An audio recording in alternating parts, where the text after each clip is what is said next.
Nah, PLBN berfungsi untuk menjadi simpul di mana keempat fungsi perbatasan itu dikelola, diakomodasi.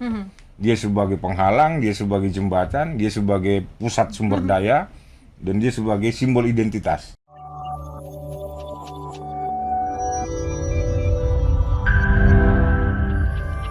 Boleh diceritakan ke sahabat Sonora, ini seperti apa sih Pak hadirnya PLBN dan juga masyarakat di sana?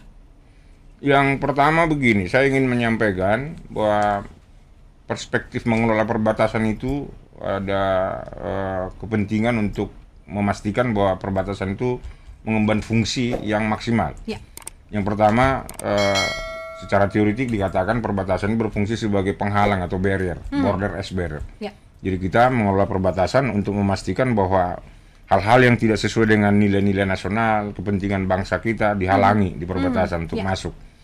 Tetapi yang kedua, perbatasan juga berfungsi sebagai jembatan, bridge, border as bridge.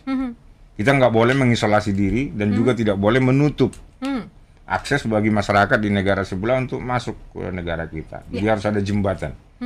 Lalu yang ketiga, perbatasan sebagai resources, sumber daya di berbagai bidang, termasuk dan terutama ekonomi, sosial budaya. Nah, yang keempat, perbatasan sebagai simbol identitas, symbol of identity. Nah, PLBN berfungsi untuk menjadi simpul di mana keempat fungsi perbatasan itu dikelola, diakomodasi. Dia sebagai penghalang, dia sebagai jembatan, dia sebagai pusat sumber daya, dan dia sebagai simbol identitas. Maka salah satu yang saya katakan di awal tadi, bangunan-bangunan PLBN sedapat mungkin merepresentasikan nilai-nilai kultural lokal, itu sebagai simbol of identity, simbol identitas, ya, Pak, wajah Indonesia di situ. Ketika Anda pergi ke PLBN, Anda akan dengan mudah menemukan nuansa merah putih.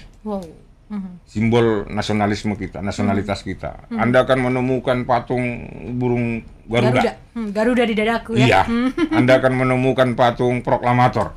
Nah, itu. Semua bangunan kita usahakan untuk bernuansa merah putih, walaupun dengan dibungkus dengan ornamen-ornamen setempat. Yang artinya juga sekaligus jadi monumen ya Pak ya. Ya, nah yang kedua, PLBN juga kita hadirkan sebagai simpul atau epicentrum pengembangan kawasan perbatasan.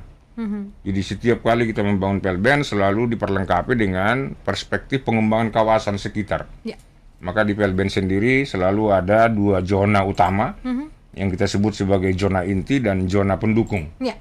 Zona inti di mana aktivitas lintas batas negara dilayani, zona pendukung di mana masyarakat beraktivitas secara ekonomi, secara sosial budaya. Berarti ada pasar ya Pak ya? Ada pasar PLBN. Roda ekonominya berputar di situ. Ya. Nah, menarik sekali sahabat Sonora, kita akan diajak jalan-jalan ke pos lintas batas negara yang dan eksotik. Kalau kata Pak Robert semuanya eksotik, dan Puspa juga sempat ke sana di Maluku kemarin itu memang wah, itu keren banget sih kalau memang dibangun diajak lagi ya Pak ya. Ya, siap pasti. Sonora pasti akan terus diajak ya Dinda ya. Siap.